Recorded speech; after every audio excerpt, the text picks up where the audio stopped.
2020. Designing women. 3 uncommon women, unlikely culprits. She planned a hit, she planned a heist, and she hooked up with her students. You were playing with fire. First, the fiancé, with a funny way of saying I do, caught on tape giggling, singing, all while hiring a hitman to do in her man. You really want to do this? Really? Did it never occur to you that this isn't normal? I know it sounds so bad. You think? Love you to death. And the bank teller, forced to strap on a bomb to rob her own bank. Just saying, please, please, please, I don't want to die. But is she the pawn or the queen? I'm gonna blow out. How the plan exploded in her face. Bank robbery, bomb, kidnapping. You got a trifecta there. Bombing out. Plus, just sentenced to a lot more than detention. A teacher with a marriage on the rocks, but an after-school special in full swing. How is it that it didn't somehow occur to you? This is wrong. This is a kid. Arrested for seducing students, not once, not twice, but 3 different times. Tonight, meet the new Designing Women. It sounds crazy. Here's David Muir. Tonight, a different way of looking at crime. We know that men are more commonly the perpetrators, but what happens when women are the real bad guys? Right here tonight, 3 unlikely culprits designing women caught playing with fire. The first woman you're about to see caught on tape plotting the murder of her own fiancé, hiring a hitman, describing the way she wants it done, right down to drawing the map to find him. Deborah Roberts tonight with the prison interview, defiant, saying this wasn't her design after all. But will you believe her? You really want to do this? Really? You sure? Jessica Strom's planning to give her beloved fiancé John a special present. A bullet in the head. Just walk directly in. Just open the door. No time to respond. That's it. Don't be fooled by the flirtatious laughter. This meeting is dead serious. So I said, you can have a taste of some nuts one. She's talking about the man who's supposedly stolen her heart, John Shelfeffer, a former district attorney and now successful lawyer in the quaint town of Wausau, Wisconsin. A doting father of 3 children, John was divorced and looking for a second chance at love when he walked into this bar. She was young, vibrant, beautiful, all made up, behind the bar, and we just clicked. Nearly 20 years younger, the beautiful bartender was going through her own divorce while raising 2 children and studying, of all things, criminology. We just started talking and chatting, and I remember she laughed and she said, I never give my number out, but I'm going to give it to you. Love was in the air, and within weeks, the May-December romance was flourishing. Did you see her as somebody you wanted to marry? Oh, yeah. I can remember her saying, boy, you better not be leading me down the wrong path, because when I fall hard, and I'm falling for you. And that feeling was mutual. When you find that one person who, for some unexplained reason, that's your person. The betrayal still so raw. Scars from a relationship that ran hot and cold. When it was good, it was really good. And when it was bad, it was bad. The good times included romantic nights, even a trip to Disney World for the blended family. The bad times, the kind of stuff you see on reruns of Cops. She doesn't have an off switch.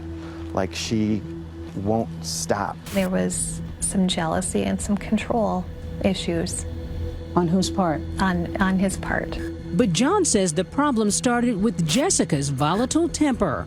How abusive was she? If you can think it, she's probably done it to me. Stomping on my foot with a high-heeled spike shoe, punches to the face. He says her weapon of choice was a restraining order. She filed several after heated arguments. Jessica owns up to some of those vicious fights. I did stab the sofa in the house.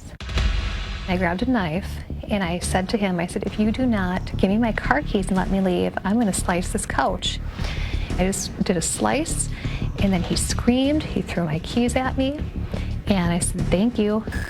And yet, despite all the drama, the relationship endured. Jessica even moved in with her kids. John, you're a lawyer. You've worked in areas of domestic abuse. Why didn't you just quit this relationship? Because I loved her. We have such a strong bond of love, as crazy as that sounds, that we would continue to stay together. You know, it was pure.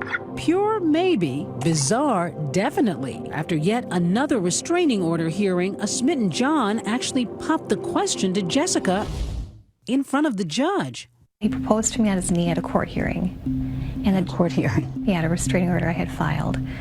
And you had filed a restraining order against him? Yes.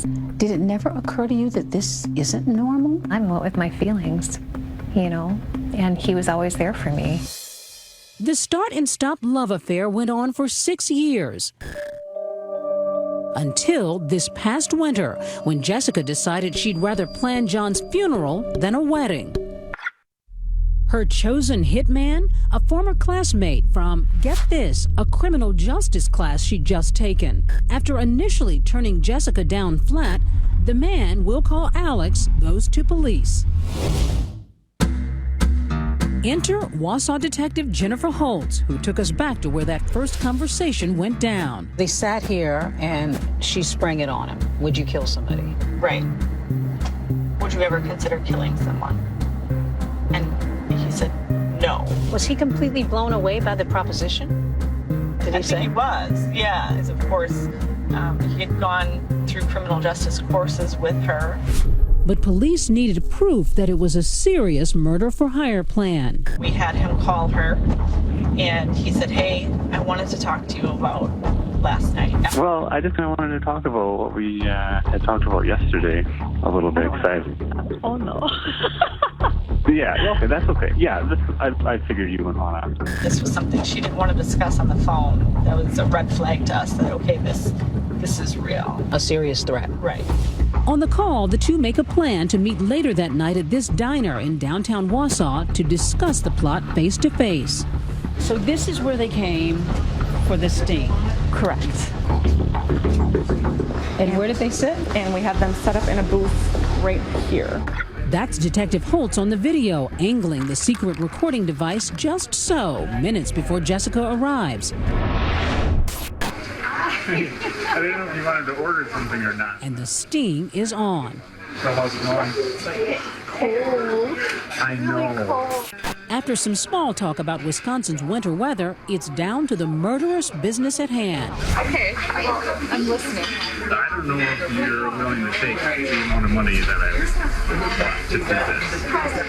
Probably not, because I told you half that amount.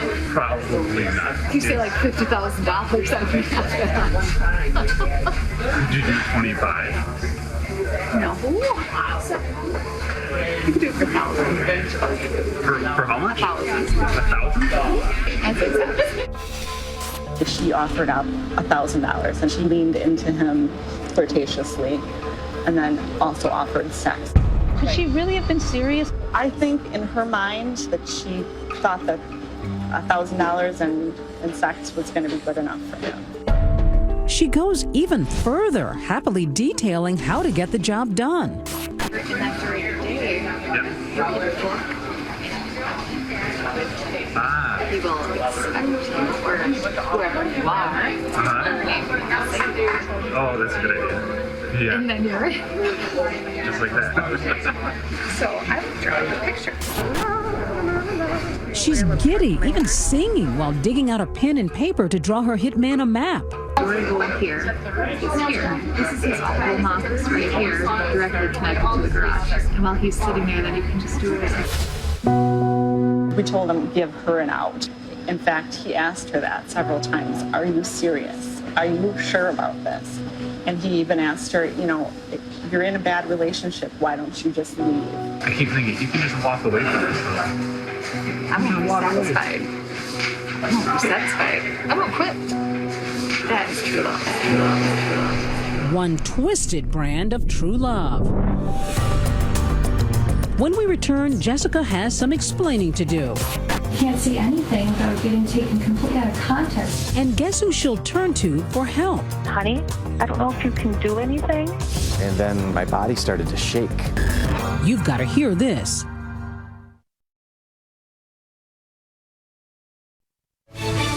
Designing Women continues. Once again, Deborah Roberts. In picturesque Wausau, Wisconsin, single mom Jessica Strom has just sealed a deadly deal, offering a 24-year-old former classmate $1,000 and the promise of sex to kill her fiancé, John Shelfeffer. Sounds so easy. Is that on? No. Is anything on you before like crazy? I had nothing on me. And she's thought of everything, including what she'll do after the hit job if suspicion turns to her. So when they go looking for someone who did this, they're going to be looking closely at you. Oh, yeah. And what are you going to say?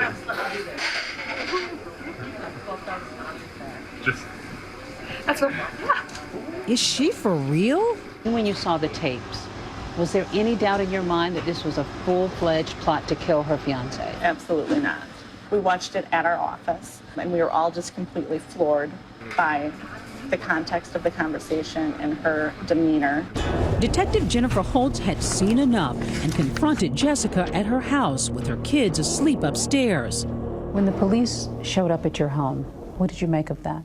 I was half asleep on my couch. I had no idea they were there for that at all. It's 11:15 p.m. I had no makeup on, thanks. Did she think she was in trouble when you showed up? Initially, I don't believe so. I don't think it occurred to her that we had taped the entire conversation between her and Alex.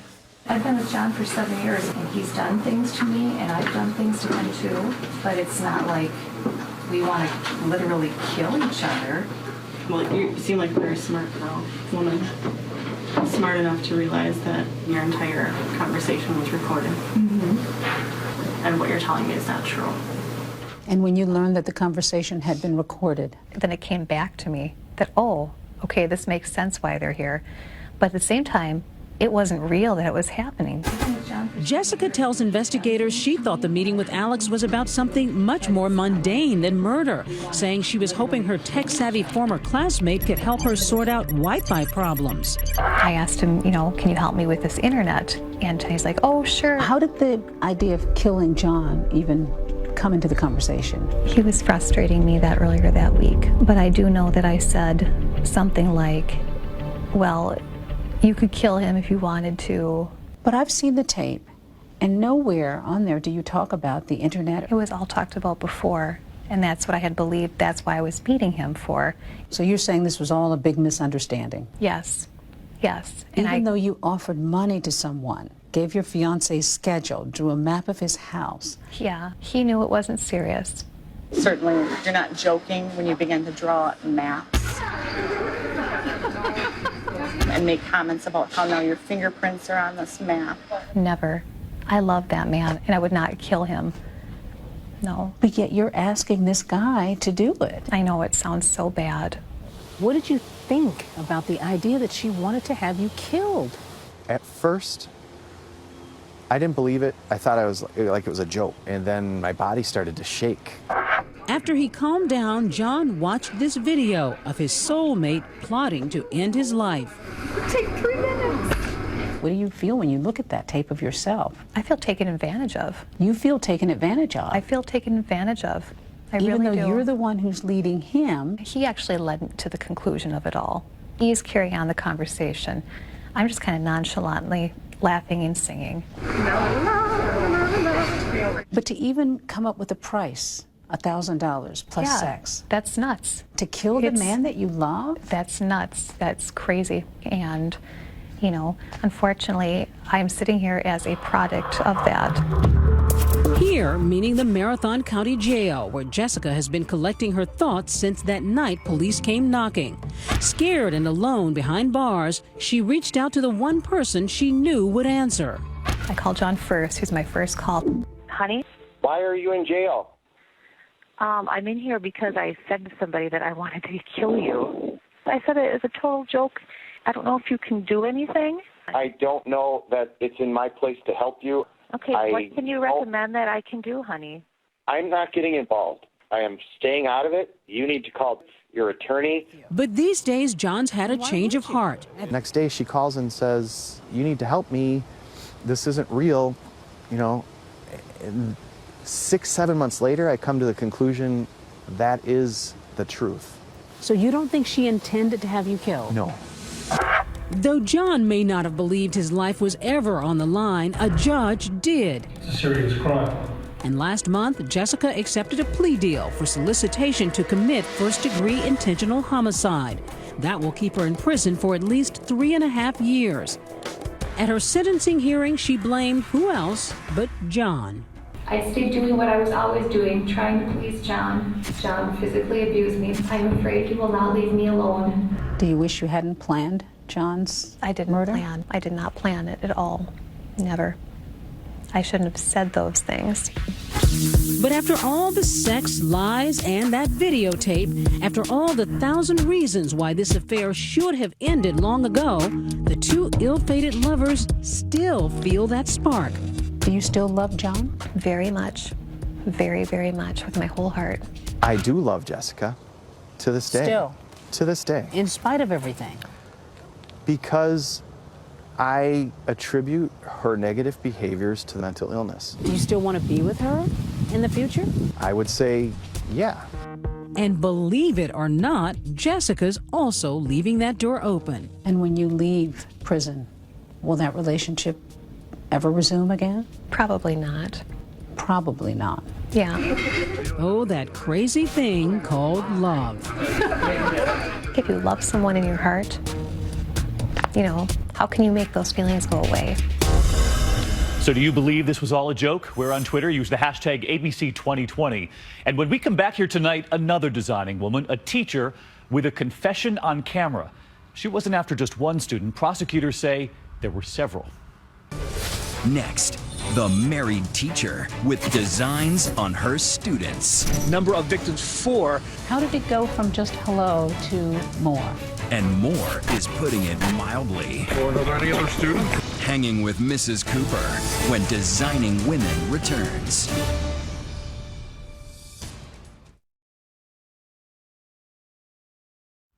Now to the case tonight making headlines. The suburban teacher behind bars now, convicted for what happened outside the classroom. And there was more than one student here. Deborah Roberts, one-on-one with The Exclusive, the former teacher who has her own explanation tonight. Lauren Cooper is a school teacher heading straight to detention. A long detention. Try at least 9 months in jail. How did this fresh-faced educator end up here? You might call it a case of forbidden love, but in this instance, there are multiple Romeos. A former educator is accused of child sex charges. Sexual contact with male students. Harrington Cooper sent racy text messages. Allegedly flirting online and in the hallways, all of it leading to sex. The tawdry tale for this 31-year-old English teacher began in Plymouth, Pennsylvania, a small industrial community nestled between the Pocono Mountains and the Susquehanna River. Hello, I'm Lauren Cooper. Mrs. Cooper, as she was known by her students at Wyoming Valley West High School, was the picture of success. Good job, good looks, and a good husband. Longtime sweetheart Raphael, also a school teacher. I was attracted to her early on when I was young, but she wasn't about me. The couple first met as children at dance class, then reunited years later after graduating college, and found they still danced a perfect waltz together. Would you say you were madly in love? We never, spent an hour away from each other. It was always dance. It was fun times. Nice. They soon married and eventually realized a big dream, opening a dance studio to indulge their passion. Quick, slow. But their new side business began taking a heavy toll. It turned into more of a business relationship than a marriage. So the romance was waning. Yeah. With us deteriorating in our marriage and having less and less of a relationship, I didn't feel attractive. I didn't feel wanted. I didn't feel needed. Unfulfilled, Mrs. Cooper's eyes began to wander around the school, eventually catching the attention of an 18-year-old senior athlete. How did it go from just hello to more? He was very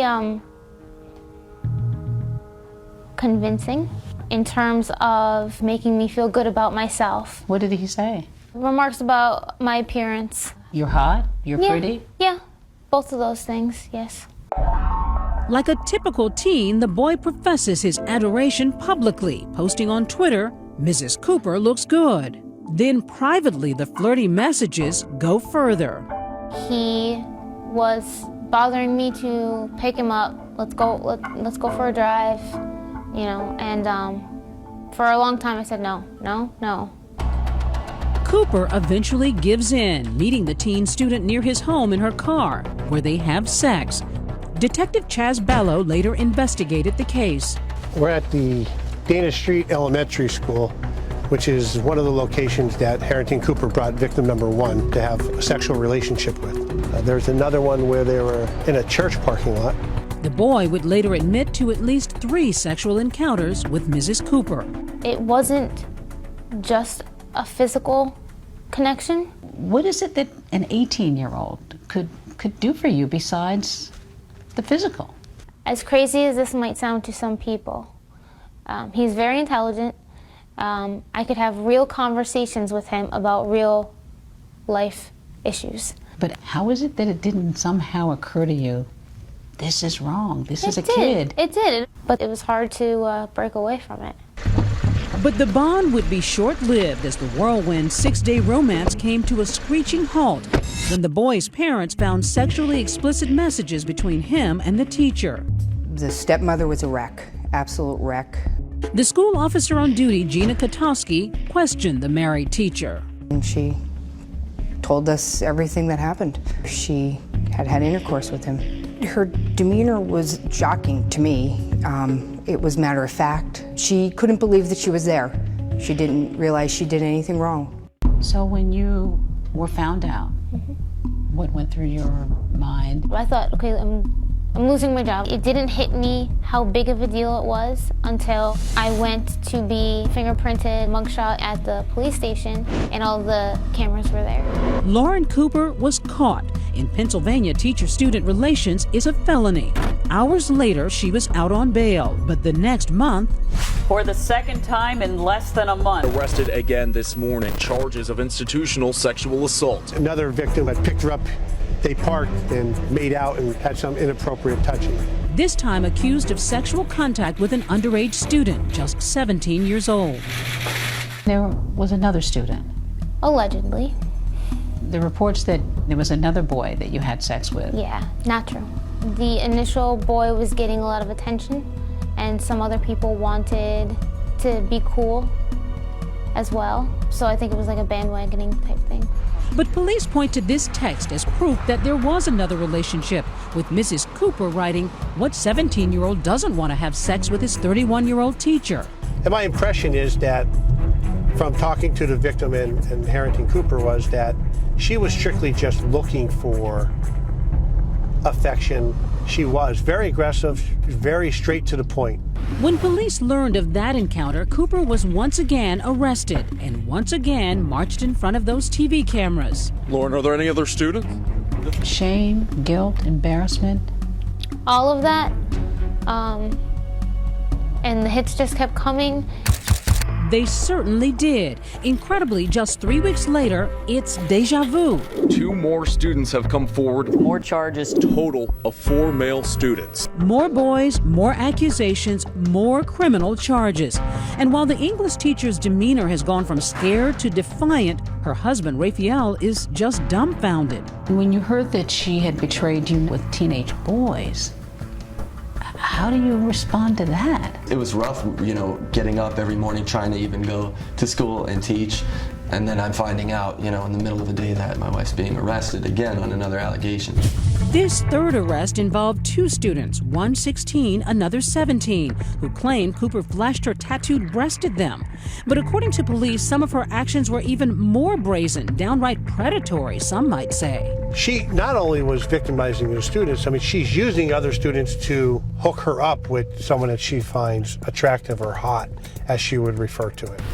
This is a location where one of the victims was dropped off by another student to meet Harrington Cooper. A predator, a deviant, a pedophile, whatever it may be. Lauren's not that. Lauren is a really, really troubled, emotional person who had an insatiable need for attention. It's a problem she says she's working out with her husband. In the months since her arrest, the couple's turned to church and a spiritual rebirth, which they say is helping them heal. You will stay in this marriage? Absolutely. I don't want anybody else. I don't want to go anywhere else. I've had too many years built up with her and too many good memories. How do you explain Raphael's devotion in light of all of this? There are no words for it. I mean, he's absolutely remarkable. I wish we never got away from the marriage part. Moments after our interview, a tearful goodbye for the couple as Lauren Cooper headed off to court. The defendant had entered a guilty plea to 3 separate cases involving 4 separate victims. Guilty of 4 charges, including felony sexual contact with that 17-year-old. The one she told me only minutes earlier didn't happen. She received a sentence of 9 to 23 months plus 5 years consecutive probation. The former teacher now enduring a painful lesson. She'll also have to register as a sex offender for 25 years. There are parents out there who would say that, you know, you've preyed on kids. Mm-hmm. What would you say to those parents? I did do wrong, but I'm not a monster. I'm human. And like every other human, I made mistakes. Mine just happens to be in the public eye. Her husband sticking by her side. So what do you make of it? Tweet us, use the hashtag ABC2020.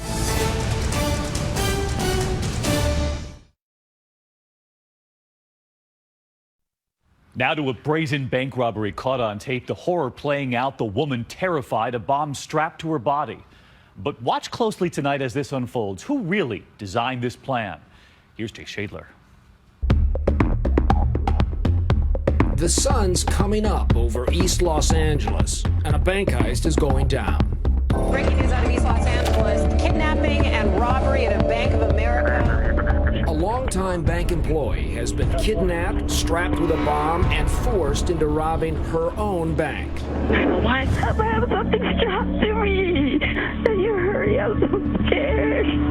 We're coming, honey. I'm gonna blow out. Alerted, the LA bomb squad rolls out of its headquarters and heads to the bank on South Atlantic Boulevard. This would be the highest threat level because there's a person whose life is directly in danger. Bomb squad veterans Joseph Acevedo and Rob Harris. The entire street is shut down from one end to the other. There's helicopters, there's police cars. People were pushed way back. Hunt is on for 2 bank robbers who strapped. Local reporter Rob Hayes is covering the heist for KABC. We're shooting from far. We had the chopper up, and we're just kind of waiting for this thing to play out. We have an innocent victim that's life's in danger. Our number 1 priority is to get to that person. The victim is Aurora Barrera, an assistant manager for the bank and an LA native. At 8:20, with the bank still closed, surveillance cameras inside and out show Barrera carefully following the kidnapper's instructions, enlisting the help of the only other employee in the bank as she empties the vault and tosses 2 bags with $500,000 out the side door. At the very moment Aurora is dropping the bags out this bank door, a getaway car is pulling up on this side street. The robbers have timed this perfectly. We know that because one of the robbers spoke exclusively with 2020. It was like one of those moments where you have no control over your body. You're just in shock. It was just like money everywhere. Brian Perez has been recruited into this heist by his friend Richard Menchaca, who drove the first getaway car. Perez says the money is now transferred to his car to keep police off their trail. The handoff takes place at this car wash right around the corner from the bank. So he opened my door and he pretty much threw all the money in the back of the car. You're sitting in a car wash, looking in the back seat. With over $500,000. Yeah. And he closes it up? Yeah. And then what? He tells me to go. He slapped the car like, get out of here. Back at the bank, the bomb squad begins the delicate but dangerous work of removing the bomb from Aurora Barrera's body. She was sitting in a chair at the desk, just saying, please, please, please, I don't want to die, I don't want to die. We saw a black cylinder object below her rib cage, and then we could see a cable. And some electrical tape. That is how it was connected to her body. After calming Barrera, the device is gently removed from her. That's her finally walking free from the bomb and the bank. Now the device is isolated and destroyed with the help of the squad's robot. I went back down with the bomb suit, and I got down and pulled all the pieces apart and saw that there was no high explosives, there was no circuitry, it was not a bomb. Detective Harris signals code 4, meaning all is safe. The device is a fake, but an effective one. The robbers have made away with over $500,000 without ever having stepped into the bank. Where did the money go? It's a great question. This is Special Agent Black. FBI Special Agent Nicole Black and Huntington Park Detective Joe Settles are the first to interview Aurora after the heist. She was emotional during the interview. She would go into trying to describe the events, how scared she was at the time. I took a shower and... Slowly, the single 32-year-old woman recounts her early morning abduction. She got up in the morning, got ready for work. She went out to her garage as normal, and once she opened the garage, she was accosted by 2 black males. They told me that they've been following me, that they knew where I worked, and that I better do everything that they tell me to do. Held at gunpoint and forced to tape some sort of device on her stomach. I need to strap it to myself. He gave me the tape. He put it around my waist and had some wires. I just saw wires and I'm scared. They gave me a backpack. And they told me to stuff it with the money and to throw it through the side door. That if I didn't do what they told me to do, that I was going to get hurt really bad. As night falls, the search for Barrera's kidnappers and bank robbers goes on. Authorities are following leads, attempting to track down those 2 suspects who apparently... I know they were African American or black. All I could see was part of this right here. And the way they spoke. But Barrera's memory is vague, and police begin privately questioning whether she was the pawn in this high-stakes game, or perhaps the queen. Stay with us, because this bank heist is about to turn into a Bonnie and Clyde whodunit.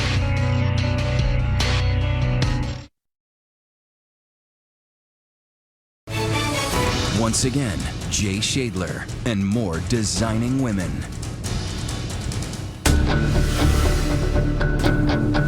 When we first met Assistant Bank Manager Aurora Barrera, There was 2 men inside my garage, and they pointed me with the gun, and they strapped me. she had a bomb strapped to her. That's her walking through the bank with the device under her shirt. 2 mysterious robbers had kidnapped her and had forced her into looting more than $500,000 from her own bank. Forced to open the vault, throwing bags of cash out the back door. In addition to swarming media coverage, local detectives, prosecutors, and now the FBI are all involved in this bizarre case. Bank robbery, bomb, kidnapping. You got a trifecta there, right? But you can bet the story's just starting when the cops begin pressing Barrera. Looking for answers, they find only questions and doubts. I want you to make sure that you're thinking of all your senses. Red flag number 1, Barrera's demeanor on bank surveillance. At times, she buttons her jacket or kind of tries to potentially hold the device up as if it may be falling off. A reasonable person that would think they had a device strapped on them that was going to blow up. You'd think she'd be on eggshells the entire time. Right. And she wasn't. Red flag number 2, Barrera is long on dramatics, short on details. What did you hear? What did you see? What did you smell? She couldn't answer those questions for critical points in the timeline. It was like pulling teeth. One of the things that we noticed right away was that she had a tough time calling the device a bomb. She was very reluctant to say anything more than that thing. The other guy gave me the whole thing. He's the one that had that thing. He was holding the thing. And the bomb, as we know, turned out to be a hoax, leading to red flag number 3. Okay, so you're kind of holding it in place with your right arm, and then just getting some straps of tape there.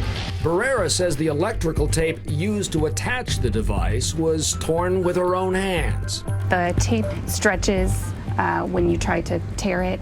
Usually you need scissors to cut that sort of tape, which would create clean edges, and that seems to be the case in these photographs. And it would be very difficult to hold a device, hold a shirt up, tear or cut tape while being held at gunpoint. And finally, red flag number 4. When we stuffed the bag mostly with singles. Instead of filling the bags with singles, as she claims, Barrera went straight for her bank's big bills. So what you can see is that Aurora, in loading up the money, took only the large bills and left behind the ones. If it was your bank and you were trying to protect it, you'd think you'd start with the ones and leave the hundreds behind. But all of these red flags are just circumstantial evidence. The license plate of the getaway car is not. Watch. Right after Barrera drops the money out of the bank's back door, her co-worker rushes to look out a side window, glimpsing the license plate and giving investigators a solid break in the case. The car is linked to Barrera's boyfriend, Ray Vega, an ex-Marine and a firearms instructor. Vega is cocksure of himself and a tad too angry when the cops call him in for questioning. I'm pretty pissed off. You could have called me, man. I got hooked in front of a bunch of people that respect me and that I respected. That's really jacked up. He was very agitated. He was angry at the fact that he was being investigated for being part of the robbery. I may be a man or a dirtbag, but I'm not a bank robber. Try telling that to your accomplice, Brian Perez, who spoke to us in an exclusive interview. How would you describe Vega? Intimidating guy. Vega just came off as like a James Bond kind of wannabe. You look into his eyes and you kind of realize that he might not be totally sane. Perez, who will later become one of the chief witnesses against both Vega and Barrera, laid out the whole heist to us while driving through the key East LA locations. Basic plan was he had a girlfriend that worked inside, was going to be a bomb on her chest. She was going to throw money outside of a door. Someone was supposed to pick it up and drive off of it. What did you think? Crazy. In my mind, I was like, well, this guy's nuts. And yet, you agreed to it. I mean, yeah, I did agree to it. He threatened me. He could put a bomb in my car, my parents' car. Fearing Vega, Perez continues with the plan. That's him rendezvousing with Vega in a parking lot near the bank. Later, Perez transfers the loot to this suitcase and heads to a Ramada Inn 7 miles away from where the heist went down. Here, Perez, Vega, and the driver of the first getaway car, Richard Menchaca, were to begin splitting the spoils. Vega shows up. He enters through the door right there. First thing he looks, he doesn't even look at us. He looks at the money on the table. He just says, I can't believe it. You know, we got away with it. Is that what he says? Yeah. And, is that what he says? They all might have gone scot-free if not for Ray Vega's king-size ego. Even in front of the cops, humility is not one of his strong suits. In fact, he's so confident in himself that he's basically begging you to go look for information on him. Yeah, he's filling holes before we even find them for us. Like this. If you guys can pull up my phone, you guys can see the history. Then you guys can see where it pinged off the cell phone towers where the hell I was. They did, and he wasn't. His phone was using cell towers 20 miles away when he was supposed to have spent all night at this day's inn. I do think he believed that he could convince us that his story was true.